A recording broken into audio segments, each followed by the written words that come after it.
ఇది కేవలం సమాచారంగా మాత్రమే భావించండి. వైద్య నిపుణులను సంప్రదించండి. సరే, ఇప్పుడు ఇంతకీ షుగర్ ఫ్రీ టాబ్లెట్స్ తో మనం కాఫీలు టీలు తాగొచ్చు అంటారా? అది కూడా అవాయిడ్ అంటే చేయాలంటారా? ఫర్ మై పేషెంట్, నాకు ఫస్ట్ టైం డయాబెటిక్ పేషెంట్ వచ్చి మేము షుగర్ లేకుండా టీ కాఫీ తాగలేమన్నారు అనుకోండి, it is a good alternative because it will increase her sugar less.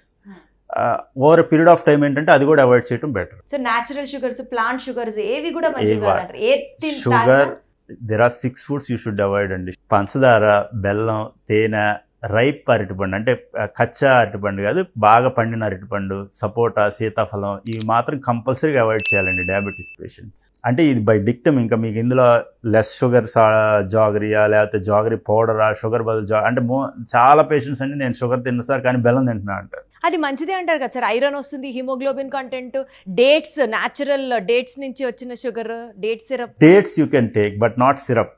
See any syrup is artificial అండి.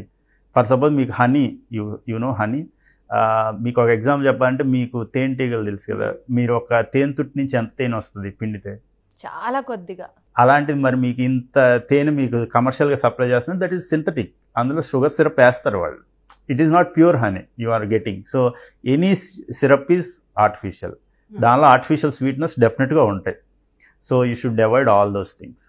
ఎస్పెషల్లీ డయాబెటీస్ ఆర్టిఫిషియల్ స్వీట్నెస్ అసలు అంటే మీకు జామ్, సాసేజెస్లో వాడతాం కదా కెచప్స్, ఆర్టిఫిషియల్ స్వీట్నెస్, ఈ క్యాండీస్, బ్రెడ్స్ అంటే white bread, especially white bread, ఇవన్నీ కంపల్సరీగా అవాయిడ్ చేయాలండి. సో ఇప్పుడు ఇవన్నీ డయాబెటిక్ వాళ్ళు డయాబెటీస్ వచ్చిన తర్వాత అవాయిడ్ చేయాల్సిన ఫుడ్స్, జనరల్గా అందరికీ ఇవన్నీ అవాయిడ్ చేస్తే మంచిదని చెప్తున్నారు. అందరికీ అంటే అండి అప్పుడప్పుడు మనం తినొచ్చండి. అంటే for suppose any function you can eat, but if you are taking everyday, అంటే if you are taking everyday మీకు ఏమవుద్దంటే అండి, మీరు మీ ఇన్సులిన్ స్టిమ్యులేట్ చేశారనుకోండి, మీకు ప్యాంక్రియాస్ నుంచి, మనందరికీ తెలుసు కదా ప్యాంక్రియాస్ నుంచి ఇన్సులిన్ వస్తుంది, దాన్ని మీరు ఎక్కువ వర్కప్ చేశారనుకోండి, అంటే రోజు షుగర్ తీసుకుని అది ఎక్కువ సెక్రెట్ అయ్యేలా చేశారనుకోండి, ఏమవుతుందంటే ఎగ్జాస్ట్ అయిపోద్ది.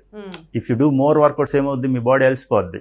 అట్లాగే మీ ప్యాంక్రియాస్ మీరు ఎక్కువ స్టిమ్యులేట్ చేశారనుకోండి, రోజు ఇప్పుడు పొద్దున ఒక క్యాండీ తిని, మధ్యాహ్నం ఒక కేక్ తిని, నైట్ ఐస్ క్రీమ్ తిని, రోజు ఇలా డైట్ ఉందనుకోండి, మీ ప్యాంక్రియాస్ ఎక్కువ ఇన్సులిన్ సెక్రెట్ చేస్తూ ఉంటుంది. బట్ వెన్ యూ ఏజ్, మీతో పాటు మీ ప్యాంక్రియాస్ కూడా వయసు అయిపోతూ ఉంటుంది. సో అప్పుడు ఇన్సులిన్ సెక్రెషన్ తగ్గిపోద్ది, then you will get diabetes ఆబ్వియస్గా.